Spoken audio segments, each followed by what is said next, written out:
மறக்காம சர்ப்ரைஸ் பண்ணுங்க. தேங்க்யூ. இந்த அமெரிக்காவுக்கு வர்றதுக்காக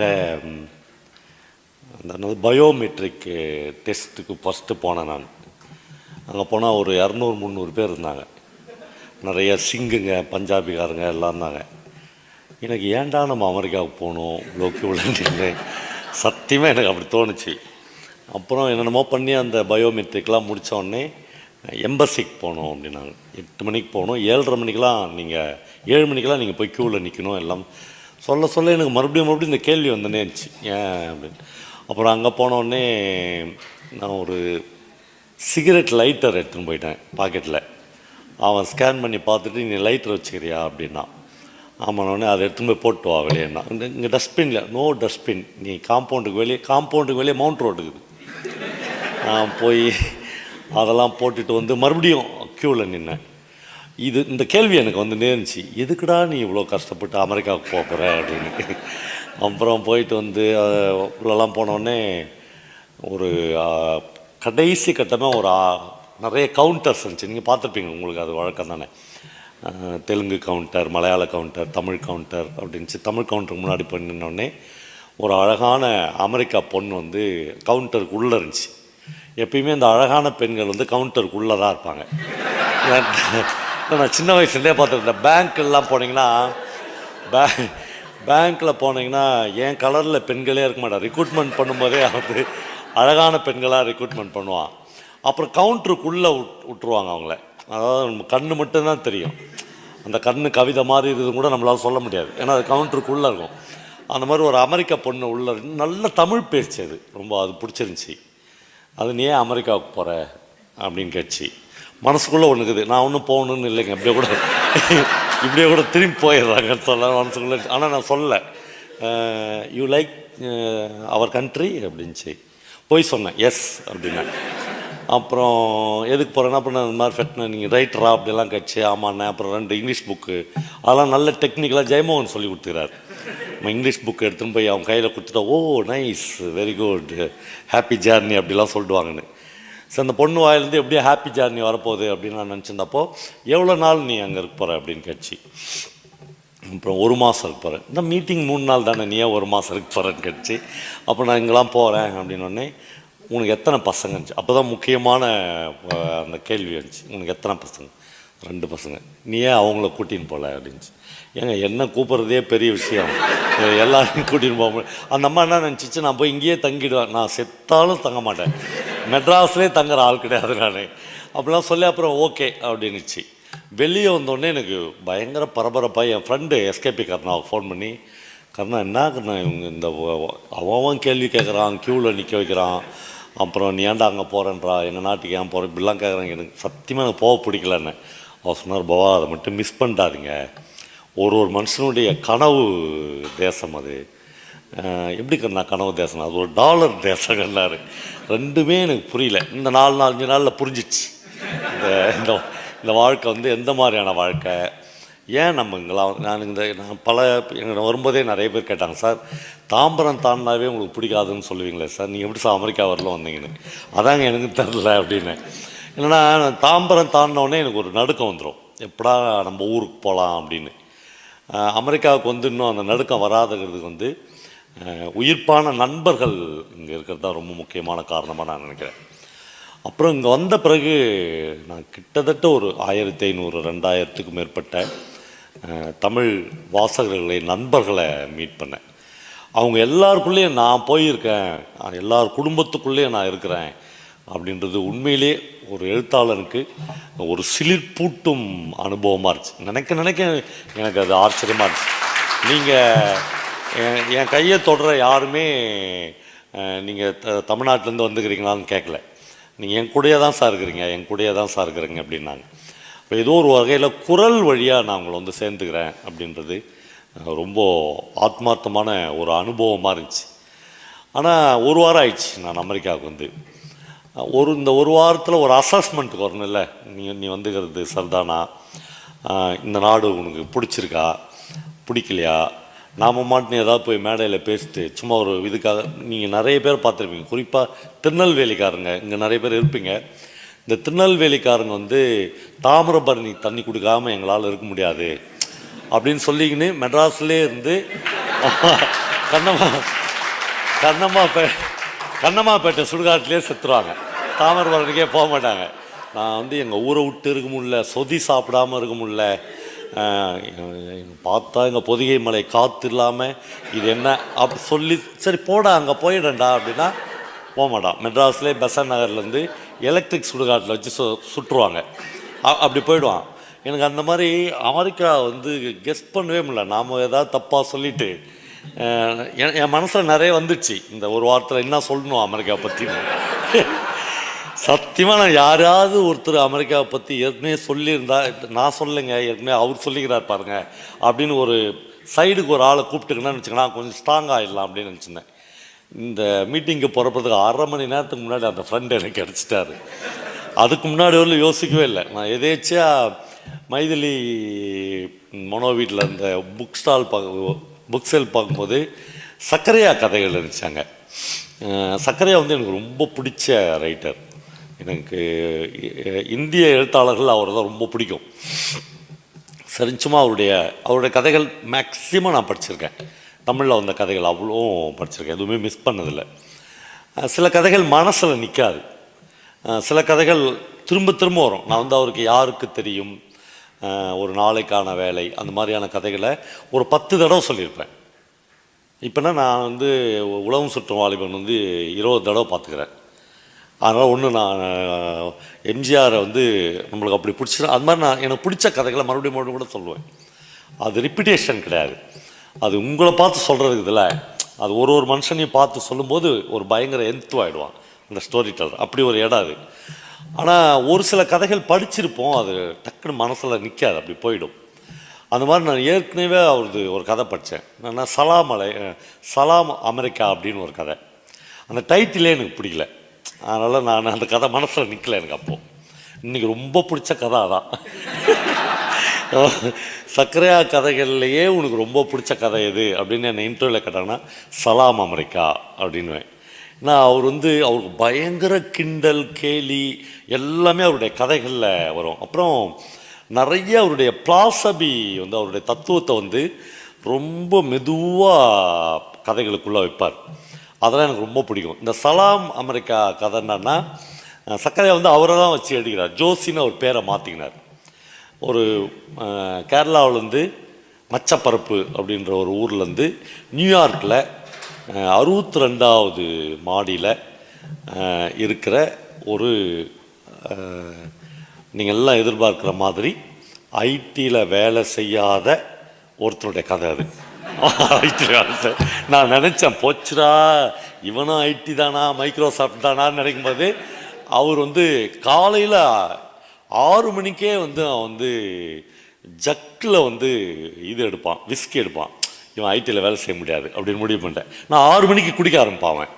அவனுக்கு பயங்கர ஒரு பொழுது புலரும் போதே ஜக்கில் இவ்வளோ பெரிய கண்ணாடி மக்கில் உலகத்தில் எந்த நாட்டிலடா விஸ்கி கொடுக்குறான், அமெரிக்கா தவிர அப்படின்னு அவன் எடுத்து அப்படியே சாப்பிடுவான். குழந்தை இருக்கும், ஒரு சின்ன குழந்தை, ஒரு பையன் இருப்பான். இவனுடைய வேலையே, ஜோசியினுடைய வேலையே அமெரிக்காவுக்கு விசா எடுத்து பாஸ்போர்ட் எடுத்து வந்தது எதுக்குன்னா இந்த குழந்தைய பார்த்துக்கிறது தான். அதுக்கு டயாப்பர் கட்டி விடுறது, அதை குளிக்க வைக்கிறது கூட, அப்பப்போ கொஞ்சம் ஃப்ரிட்ஜிலேருந்து எடுத்து குடிச்சிக்கலாம். சரி சார், குழந்தை மட்டுங்குதே சார், அந்த குழந்தைக்கு ஒரு அம்மா இருக்குங்கல்ல, அவங்க ஹாஸ்பிட்டலில் வேலைக்கு போய்க்கிறாங்க, நர்ஸாக இருக்கிறாங்க அவங்க. இவன் எல்லாமே செஞ்சுருக்கும்போது அந்த ஜோசி, அந்த பொண்ணு பேர், அவனுக்கு என்ன தோணும், இன்றைக்கி தோணுச்சு எனக்கு. நான் மனோ மைதிலி வீடெல்லாம் பிரமாதமாக இருந்துச்சு, ஒரு ஹைலி சொஃபிஸ்டிகேட்டடான வீடு எல்லாம் இருந்துச்சு. ஆனால் எனக்கு என்னென்னமோ உண்மையிலே நான் ஒரு மேடைக்காகலாம் சத்தியமாக சொல்ல, எனக்கு என்ன தோணுச்சு, எல்லாமே இருந்துச்சு, அமைதியாக இருந்துச்சு அந்த இடம், பியூட்டிஃபுல் இடம். ஆனால் ஹவு பியூட்டிஃபுல் நான் எத்தனை தடவை சொல்லிட்டு முடியும், எனக்கு வேறு இதெல்லாம் கேட்குது. கரெக்டாக என்னுடைய மனசை பிரதிபலிக்கிற மாதிரி சக்கரை எழுதுகிறாரு. 62வது மாடியில் என்னடா ஃப்ரிட்ஜு சத்தம் கேட்குது, ஏசி சத்தம் கேட்குது. எப்பயாவது ஒரு தடவை இந்த ஃப்ரிட்ஜு சத்தம் ஏசி சத்தம் மாதிரியே குழந்தை சத்தம் கேட்குது. குழந்தைக்குன்னு ஒரு உயிர்ப்பான சத்தம் இல்லை, அது கூட இல்லை. இதுக்கு என்னடா இது அப்படின்னு.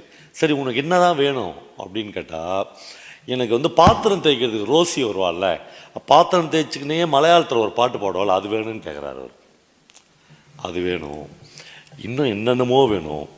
எங்கேயாவது ஒருத்தன் வந்து சைக்கிள் தள்ளிக்கின்னு எங்கள் ஊர் பக்கங்களில் தேவாங்கு கிட்டேருந்து ஒரு முடி கைத்தை எடுத்து குழந்தைக்கு போட்டால் தோஷம் போயிடும்னு சொல்லுவாள்ல, அந்த குரல் வேணும். என்னைக்காவது ஒரு நாள் எங்கள் தெருவில் ஒரு ராத்திரியில் வந்து அம்மா ஒரு ராப்பிச்சக்காரி வந்துக்கிறேன் அப்படின்னு சொல்கிற ஒரு ஏதோ ஒரு இது உங்கள் எல்லாம் சேர்ந்து தான் ஒரு தெருவை வந்து உயிர்ப்பிச்சு வச்சுருக்காங்க. இந்த உயிர்களை எல்லாம் நம்ம வந்து ஏதோ போட்டு ஒரு விஷ மருந்து போட்டு அழிச்சிட்டு அமைதியாகிட்டோம் இந்த உலகத்தை. ஆமாம், இந்த எல்லா மனுஷங்களும் இல்லாத போய் அமைதியாகிட்டால் கூட உலகம் இன்னும் அழகாக இருக்கும் அப்படின்னு நினச்சா இப்படி. எனக்கு பயங்கர ப்ராப்ளம் இருந்துச்சு. இது வந்து சொல்லாமா கூடாதா அப்படின்னு கரெக்டாக சக்கரையாக சொல்லிட்டார். எனக்கு ரோசியோட பாத்திரம் தேய்க்கும் போது அவள் பாடுற அந்த மலையாள பாட்டு சத்தம் இல்லை, அதை விட பிரமாதம். அந்த இவன் ஒய்ஃப் வந்துடுவா, வந்தோடனே இவன் வந்து ஒரு நாளைக்கு கிட்டத்தட்ட 5 முறை குடிப்பான், விதவிதமான குடி. அவன் ஒய்ஃப்னு சொல்லியிருப்பா, அவள் பாருங்க அவள் எவ்வளோ நல்ல தங்க மகராசின்னு. அவள் சொல்லுவாள், ஜோசி நீ எப்போன்னா எது ஒன்றா குடி, ஆனால் நைட்டில் பிராந்தி குடி. ஆமாம், அது உடம்புக்கு நல்லது. இவனுக்கு என்ன தோணும், நான் ஒரே மனுஷன்தான், இந்த வயிறு வந்து ஒரே வயிறு தான், இதில் காலையில் குடித்தா வேறு ரியாக்ஷன், நைட்டில் குடித்தா வேறு ரியாக்ஷன் வருமா. நான் வந்து மெடிக்கலில் இருக்கிறேன்டா, எனக்கு தெரியும், நீ நைட்டில் வந்து பிராந்தி குடி. அவள் பாருங்கள் ஒரு பிராந்தி குடிக்க வச்சு புருஷனை இப்படி வச்சுன்னுக்கிறா, வீட்டில் பிள்ளைய பார்த்துக்கோ அப்படின்லாம் வச்சு அப்படி க்ளீனாக மெயின்டைன் பண்ணுவான். இவன் வருவா, வந்தோடனே அவளுக்கு ஒரு பழக்கம் இருக்கும், வீட்டுக்கு வந்தோடனே முதல்ல அந்த ஆஸ்பத்திரி ட்ரெஸ் எல்லாம் ரிமூவ் பண்ணி போட்டு வெறும் ஒரு இன்னர் வேரோடு தான் வீட்டில் இருப்பாள். அப்படி இன்னர் வேரோடு இருக்கும்போதெல்லாம் இவனுக்கு வந்து காலையிலேருந்து அப்பப்போ வேறு குடிக்கிறான். 62வது மாடியில் இருக்கிறான், அமெரிக்காவில் தனியாக இருக்கிறான், மலையாள வாசனையே இல்லை, இதெல்லாம் இருக்குதுல்ல. இவன் போய் உடனே அவளை கட்டி பிடிப்பான். அவளை கட்டி பிடிக்கும்போது ஒரு தடவையும் அவள் வந்து இங்கிலீஷில் சொல்லுவாள், வெரி நைஸ் ஜென்டில்மேன், தொடாத போய் தூங்கிக்குவோ அப்படின்வா. அவனுக்கு தோணும், இவன் வந்து மலையாளத்துக்காரியா இங்கிலீஷ்காரியான்னு மாறிட்டாலே, இதே இங்கிலீஷ்லேயே சொல்கிறாளே. அப்புறம் வந்து அவள் பயங்கர டெக்னிக்காக இவனை கையாள்வாள். அப்படி தட்டி கொடுத்து யூ லுக் ஸோ நைஸ் அப்படின்வா. இவன் பயங்கர கிளர்ச்சி ஆகிடும், ஓ இன்றைக்கி ஏதோ நடக்க போகுதுன்னு. ஒன்றும் நடக்காது, நீ போய் தூங்கு சாமி அப்படின்னு சொல்லிட்டு போய் அவள் படுத்துருவா. சில நேரங்களில் குழந்தை கேட்கும், என்னென்னா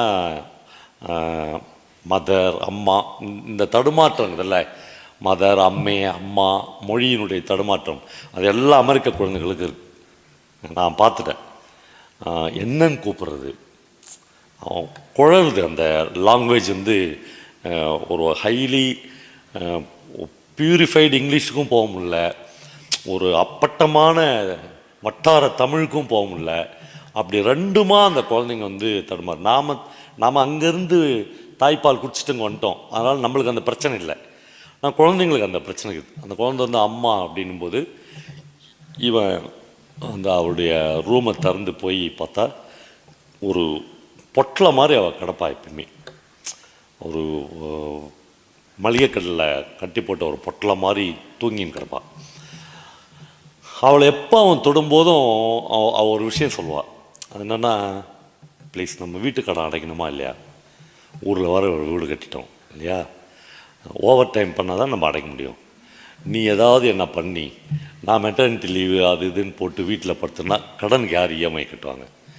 இவன் மறுபடியும் போய் ஃப்ரிட்ஜை திறந்து இன்னொரு 2 லார்ஜ் அதிகமாக சாப்பிட்டு வாழ்க்கை அப்படியே போயின்னுக்கும். ஆனால் கடவுள்னு ஒருத்தர் இருக்கிறானா இல்லையா சார் அப்படின்னு நீங்கள் கேட்டிங்கன்னா, இருக்கிறான் சார். அதை நான் எப்போ கண்டுபிடிச்சேன் அப்படின்னு சக்கரையாக சொல்கிறாருன்னா, லிஃப்ட்டில் ஒரு நாள் மேலே வரும்போது ஒரு பொண்ணு வந்து உண்மையிலேயே அழகாக இருப்பாள். அவர் சொல்கிறாரு, சத்தியமாக அந்த பொண்ணு வந்து அமெரிக்காக்காரி கிடையாது, வெள்ளைக்காரங்களுக்கு வந்து அது என்ன நிறனே கண்டுபிடிக்க முடியல. நானும் வந்ததுலேருந்து பார்க்குறேன், அவங்களுடைய உடம்புல இருக்கிறது வந்து ஒரு ஒரு சிவப்பான நிறமும் கிடையாது, சரி ஒரு வெள்ளையான நிறமும் கிடையாது, ஒரு மாதிரி கலரான நிறமாகறாங்க. ஆனால் இந்த பொண்ணு வந்து அப்படி இல்லை, இவ வந்து அப்படியே ஒரு பேரழகியாக இருக்கிறா. முடி வந்து அப்படியே பிளாக், இந்த சுருளான முடியாக இருக்குது. அவன் வந்து ஹலோ அப்படின்னு இங்கே எல்லாருமே சொல்கிறாங்க, என்னை பார்த்தே ஒரு 10 பொண்ணுங்க சொல்லிட்டாங்க, அமெரிக்கா பொண்ணுங்க, ஹலோ அப்படின்ட்டு நம்ம அந்த மாதிரி இவன் ஹலோ லிஃப்ட்டில் இவங்க 2 பேர் தான் இறங்குறாங்களா, இவன் 2 பேர் பார்த்துக்கும்போது ஹலோ அப்படின்னோடனே ஹலோ அப்படின்னோடனே உடனே இவன் அந்த தைரியம் வரும் எப்போன்னா யாருமே இல்லாதப்போ, வெளிநாடு 62வது மாடி, நாமளே ஓசி விசாவில் வந்துக்கிறோம், எதுவுமே அப்போ ஞாபகம் வராது. யூ லுக் பியூட்டிஃபுல் அப்படின்னு இவன் சொல்லுவான். சொன்னோடனே எங்கள் தமிழ்நாடு வந்து பத்திர பறந்துருக்கும், லிஃப்ட்டில் இறங்கும் போதே பெரிய பிரச்சனையாக இருக்கும். யூ லுக் வெரி பியூட்டிஃபுல் அப்படின்னு சொன்னோடனே அந்த பொண்ணு பாருங்கள், தேங்க்யூ அப்படி தானே சொல்லணும்னு நம்ம எதிர்பார்க்கோம். அது இவன் மீசையை பிடிச்சிக்குவோம், மீசையை பிடிச்சி 2 ஆட்டம்.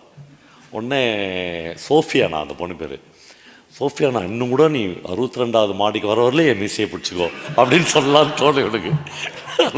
அந்த பொண்ணு சொல்லும், அது ஏதோ ஒரு பாஷையில் சொல்லும், இது என்ன பாஷைன்னு கேட்பான், இன் ஸ்பானிஷ் அப்படின்னு. ஓ பெஸ்ட், இந்த நீங்கள் கோச்சிக்கூடாது, நான் சொல்லப்பா, இதெல்லாம் சர்க்கரையாக சொல்கிறாரு, இதெல்லாம் சர்க்கரையாக சொல்கிறாரு. இந்த வெள்ளைக்காரனுங்களை மாதிரி ஒரு காஞ்சி போன மொழி சோஃபியானாக்கிட்ட இல்லைன்னு சொல்கிறாரு. அவள் மொழி ரொம்ப அழகாக, ஏன்னா அவளே அழகாக இருக்கா, அதனால் இவனுக்கு வந்து எல்லாமே தேன் சுட்டுது அந்த பொண்ணுக்கிட்ட. இப்படி தான் எனக்கு ஆரம்பிக்கும். 62வது மாடியில் வந்தோடனே லிஃப்ட்டு நின்றுடுது. உடனே இவன் இறங்குறான். அவள் சொல்கிறா, 63 தான் எங்கள் floor, you are always welcome. எப்படி இருக்கும் இவனுக்கு? ஓகே அப்படின்னு இவனுக்கு அன்றைக்கி வந்து கடவுள் வந்து சோஃபியானான்ற ஒரு தேவதையின் மூலமாக இவனுக்கு அருள் பாவிச்சுறார்.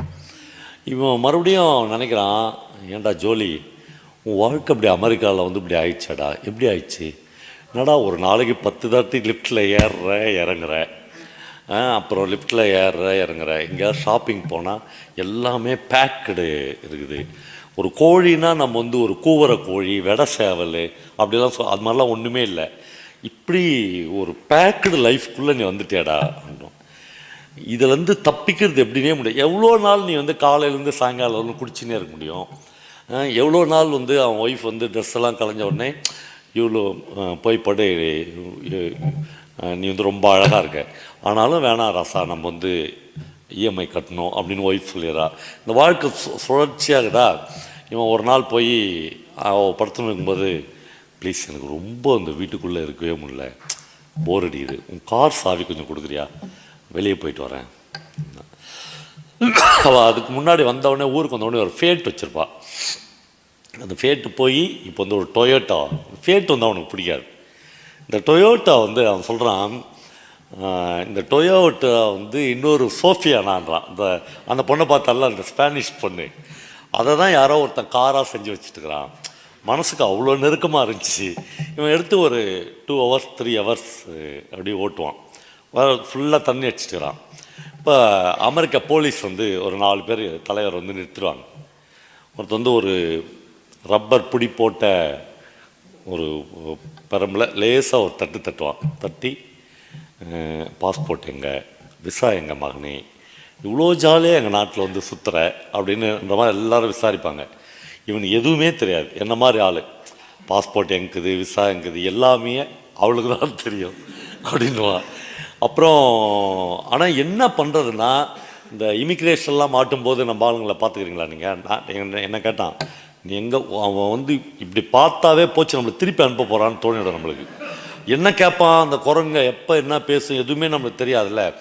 அது மாதிரி இவனுக்கு இந்த மொழி தெரியாத நாட்டில் அமெரிக்கா போலீஸ்காரங்க 4 பேர் வந்து நம்மளை பிடிக்கும்போது என்ன பண்ண போகிறாங்க, அவ்வளோதான் நம்ம வாழ்க்கை இங்கேயே முடிஞ்சிடுச்சு. நியூயார்க் நகரத்தில் 62வது மாடிக்கு கீழ் ஃப்ளோரில் ரோட்டில் நடு ரோட்டில் முடிஞ்சிடுச்சின்னு முடிவு பண்ணுவான். ஆனால் அவங்க அம்மாக்கிட்ட யூஸ் பண்ண ஒரு டெக்னிக் வந்து அவனுக்கு பயங்கரமாக கை கொடுக்கும். அதெல்லாம் நம்மளுக்கு ஞாபகம் வரணும், வந்தால் தான் நம்ம வந்து அமெரிக்காவிலாம் பிழைக்க முடியும். அவன் அவ்வளோதான் முடிஞ்சிச்சு லைஃப் அப்படின்னு நினைக்கும் போது, நான் 4 போலீஸ்காரங்களை பார்த்து ஓன்னு ஒரு சத்தம் போட்டு அழுவான். அழுத உடனே மக்கள்லாம் பார்ப்பாங்க, யாரோ ஒரு ஆண் நடு ரோட்டில் நின்று இப்படி பெருங்குரல் எடுத்து அழுகுறானேடா. அவங்க அம்மாட்ட 6வதுலேருந்து அழுதுகிறான் அவன். அதாவது பயங்கரமாக கை கொடுக்குது. அப்படியே போலீஸ்காரங்க முன்னாடி அழுத உடனே 4 போலீஸ்காரங்களும் சேர்ந்து ஒரே நேரத்தில் சிரிச்சிடுவாங்க. ஒர்க் அவுட் ஆயிடுச்சு. அவங்க சொல்லுவாங்க, என் கூட வா ஜென்டில்மேன் அப்படின்னு கூட்டின்னு போவாங்க. கூட்டின்னு போய் கதவை தட்டினோடனே அவன் ஒய்ஃபு எழுந்துச்சி வருவான். இவன் 4 போலீஸோட வந்து நிற்பான். சர்க்கரை எழுதுறாரு, அவன் முகம்லாம் வந்து பச்சை பூசணிக்காய் மாதிரி ஆயிடுச்சு அப்படின்னு எழுதுறாரு. என்னடா பண்ணேன் அப்படின்ற மாதிரி பாப்பாவை. நான் ஒன்றுமே பண்ணல, கார் ஓட்டினேன். இந்த இறுக்கம் தாங்க முடியாமல் கார் ஓட்டினேன் அப்படின்னு சொல்லுவான். போலீஸ்காரங்க சொல்லுவாங்க, இந்த புருஷனை வந்து நல்லபடியாக பார்த்துக்கோ, தயவுசெய்து அமெரிக்கா ரோட்டில் வந்து அடிக்கடி இப்படி அனுப்பாத அப்படின்னு தட்டி கொடுத்து வந்துடுவாங்க. அப்பா, ஒரு மறு வாழ்க்கை கொடுத்துக்குது அமெரிக்க போலீஸ் அப்படின்னு நான் ரொம்ப சந்தோஷமாகிடுவான். இது ஒரு பெரிய கதை. நான் அந்த பெரிய கதைக்கெல்லாம் போல மறுபடியும் அதில் நான் படிக்கும்போது யோசித்து ஒரு 10 இடத்துல சர்க்கரையார் என்ன சொல்கிறாருன்னா பயங்கரமாக பாதிக்கப்பட்டுகிறார். என்னடா வாழ்க்கை இது, லிஃப்ட்டில் ஏறுறோம் இறங்குறோம், மறுபடியும் லிஃப்ட்டில் ஏறுறோம் இறங்குறோம். அப்புறம் இந்த பையன் ஒரு சின்ன பையங்கிறால அவன் வளர போகிறான். சரி, இவன் வளர்ந்து என்ன ஆக போகிறான்? இவனும் இந்த கோடிக்கணக்கான கார்கள் போதில் அதில் ஒரு கார் ஓட்ட போகிறான். இவனும் டிராஃபிக்காக போய் நிற்க போகிறான். இவனும் வந்து ஃப்ரிட்ஜு சத்தத்தையும் ஏசி சத்தத்தையும் மட்டும்தான் கேட்க போகிறான். மீது எந்த சத்தமும் இவனுக்கு கேட்க போகிறதில்ல. சரி, கொஞ்சம் காசு கிடைக்குது அப்படின்றதுக்காக இப்படியே ஒரு மனுஷன் வாழ்ந்துட்டு சாக முடியுமா? இப்படிலாம் நினைக்கிறான்.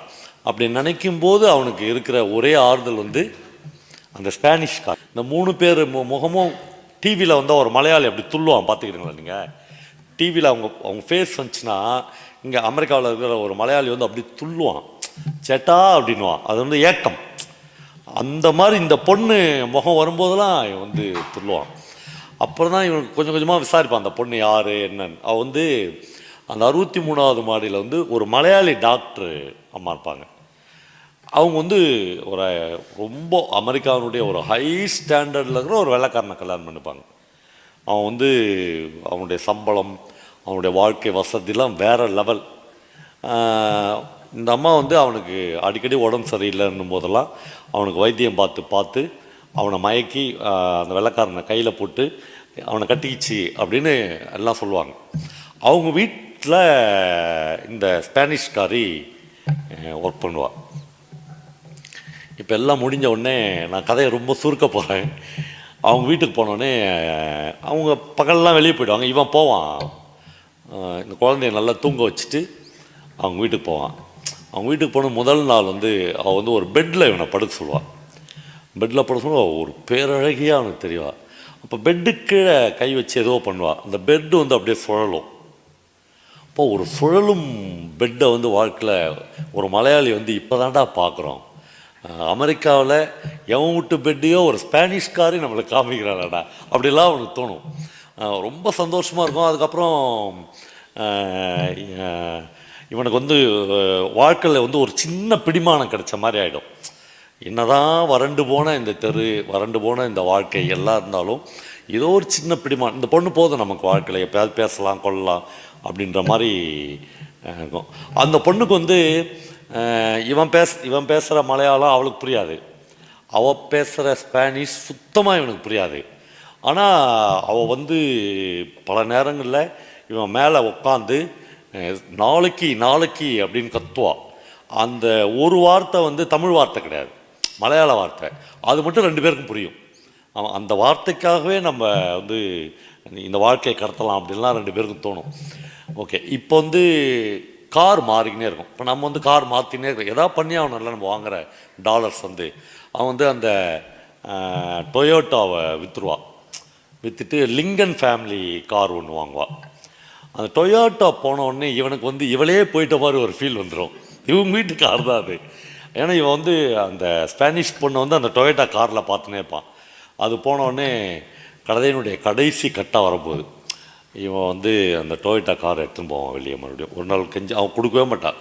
மறுபடியும் அமெரிக்கா போலீஸ் வரும், மறுபடியும் பாஸ்போர்ட் விசாலாம் காமிப்பாங்க. இல்லை சத்தியமாக வராது அப்படின்னு எடுத்துன்னு போடுவான்.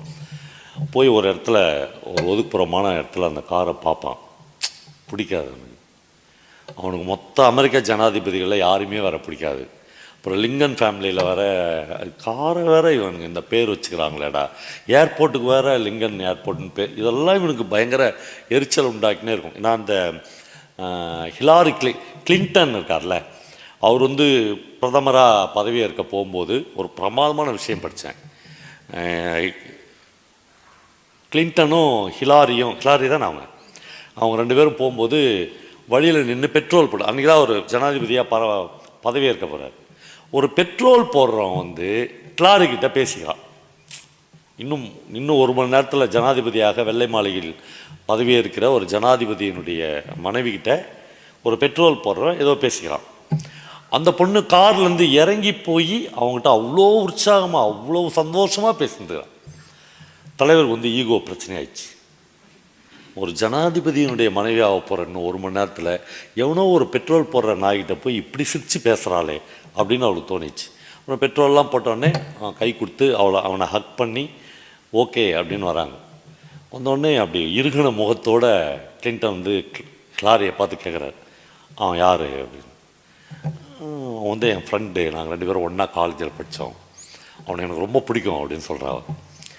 உடனே கிளின்டன் கேட்குறாரு, நீ என்னை காதலிக்கலைன்னா, என்னை கல்யாணம் பண்ணலைன்னா ஒருவேளை ஒரு பெட்ரோல் பங்க்கில் பெட்ரோல் போடுறவன் பொண்டாட்டியாக தான் இருந்திருப்பில்ல அப்படின்னு கேட்குறாரு. அதான் அந்த மேல் சாவனிசம், ஆணாதிக்கத்தினுடைய உச்சம். ஆனால் கிளாரி சொல்கிறார், அதெல்லாம் இல்லை, பெட்ரோல் போடுறவனுடைய மனைவியெல்லாம் இருந்துக்க மாட்டேன். இந்த காரில் இப்போ ஜனாதிபதி மாளிகைக்கு அவன் வந்திருப்பான். என் காரில் இன்னும் கொஞ்சம் நேரத்தில் பதவியாக இருக்கிற ஜனாதிபதி மாளிகைக்கு அவன் வந்திருப்பான். இப்போ இந்த மாதிரியான விஷயங்கள்லாம் இவருக்கு தலைவருக்கு ஒர்க் அவுட் ஆகுது. இவர் கடைசியாக வந்து அந்த காரை பார்க்குறேன், நோக கார் பிடிக்கல, ஒரு கல் எடுக்கிறான். அவன் வீட்டுக்காரு பாவம், அந்த பொண்ணு நர்ஸ் வேலை செஞ்சு ராத்திரிலாம் ஓவர் டைம் செஞ்சு வாங்கின காரு, அடி அந்த காரை நொறுக்கிட்டு ஒரு டாக்ஸி பிடிச்சி வீட்டுக்கு வந்துடுவான். அதான் அந்த நண்டு கொழுத்தா வலையில் இருக்காதுன்னு ஒரு பழமொழி இருக்கு நம்ம ஊரில். அந்த மாதிரி காரெலாம் அடிச்சு நொறுக்கிட்டு வீட்டுக்கு வந்து ஃபோன் பண்ணி ஒய்ஃப்கிட்ட சொல்லுவான், இது மாதிரி அந்த கார் எனக்கு பிடிக்கல, நான் அதை அடிச்சு நொறுக்கிட்டேன் அப்படின்வான். சொல்லிவிட்டு அவள் வந்து கத்துவா, அங்கேருந்து இந்த வரண்டாயிடுறா அப்படின்ற மாதிரி கத்துவா. இவன் நேராக வந்து வீட்டுக்கு போவான், இந்த ஸ்பானிஷ்காரி வீட்டுக்கு போவான். வாழ்க்கை வந்து எப்படி சுவாரஸ்யங்களை தருதுன்னா, நம்ம அம்மா நர்ஸம்மா யாரும் வீட்டில் இல்லைன்றதுனால குழந்தைய அவகிட்ட கொடுத்துட்டு போயிருப்பாள். ஆனால் அந்த ஸ்பானிஷ்கார்ட்ட கொடுத்து கொஞ்சம் என் குழந்தைய பார்த்துக்கணும், இவங்க குழந்தைய பார்க்குறதுக்காகவும் அவளை பார்க்குறதுக்காகவும் போவான். போனோடனே உற்சாகமாகிடும் அவனுக்கு மனசு. உடனே மாடிக்கு போய் நல்ல ஒரு அவளுக்கு ஒரு பீரும் இவனுக்கு ஒரு விஸ்கியும் எடுத்துன்னு கீழே வருவான். அப்புறம் இவங்க 2 பேரும் மிக்ஸ் பண்ணி நல்லா பீரு பிராந்தி எல்லாமே சாப்பிட்டுட்டு அந்த சுழலும் மெத்தையில் போய் படுப்பாங்க. ஜோஷி எழுதுறான், அதில் ஜோஷி சொல்கிறான், அவ்வளோ சாப்பிட்டு இருக்கக்கூடாது ஒரு ஊராமட்டு வீட்டில் போய், 2வது அந்த சுழலும் பெட்டை வந்து அவ்வளோ செக் பண்ணி பார்த்துருக்கூடாது, அப்படி சுவிட்ச் அழுத்தினா அது கரகரன்னு சுற்றினே இருந்துச்சு. அப்புறம் ஏதோ சத்தம் கட்டு நான் தான் காலையில் கண்ணு முழித்தேன். அப்போ கூட அவள் வந்து படுத்துன்னு தான் இருந்தா. பார்த்தா டாக்டர் அம்மாவும் அந்த வெள்ளைக்காரனை நிற்பாங்க. இவங்க 2 பேரும் அந்த பெட்டில் படுத்துனுப்பாங்க. அவள் வந்து நியூடாக வேறு இருப்பாள். அவ்வளோதான், லைஃப் முடிஞ்சிடுச்சு அப்படின்னு இவன் முடிவு பண்ணி என்ன பண்ணுறது இந்த மாதிரியான சமயங்களில் இப்படியே எழுந்துச்சி போய் கிளாட் டு மீட் யூ அப்படின்னு அந்த வெள்ளைக்காரனை கை கொடுப்பான். அவனுக்கு என்ன சொல்கிறதுனே தெரியாது. இப்போ ஏர்போர்ட்டில் ஜோஷி நிற்பான், அவன் ஒய்ஃப் வருவாள். வந்து இந்த மாதிரி ஒரு ஆளை இப்போ வந்து கிட்டத்தட்ட நாடு கடத்தல் தானே இது, ஊருக்கு போகிறான். அவன் வந்து $1000 கொடுப்பாள். எழுதுறான், அவள் வந்து இயேசு கிறிஸ்து மாதிரி கருணை மிக்கவள். அந்த சமயத்தில் எனக்கு $1000 கொடுத்தானுச்சா. இப்போது நான் வந்து இங்கே வந்துட்டேன், நாட்டுக்கு வந்துட்டேன். நாட்டிலேருந்து எப்பயாவது வந்து எனக்கு கடிதங்கள் எழுதுவாள். அநேகமாக கடிதங்கள்லாம் நான் பார்ப்பேன். இந்த கடிதத்தினுடைய வரிகளை வச்சு இவன் வேறு யாரோட செட்டில் ஆகிட்டு இருப்பா அப்படின்னு. இன்னும் ஆகலைன்னு தான் எனக்கு தோணுது. இவர் நம்பிக்கை அது இன்னும் ஆகணும் தான் இருக்கு. ஆனால் மனம் வந்து துடிக்குது. அந்த ஸ்பானிஷ்காரிக்கிறாள்ல, வேணாம் பை அமெரிக்கா அப்படின்னு அந்த கதை முடிஞ்சிடுது. இதுதான் என்னுடைய மனநிலை. சக்கரையா வந்து அதை எழுதிட்டார். என்னென்னா,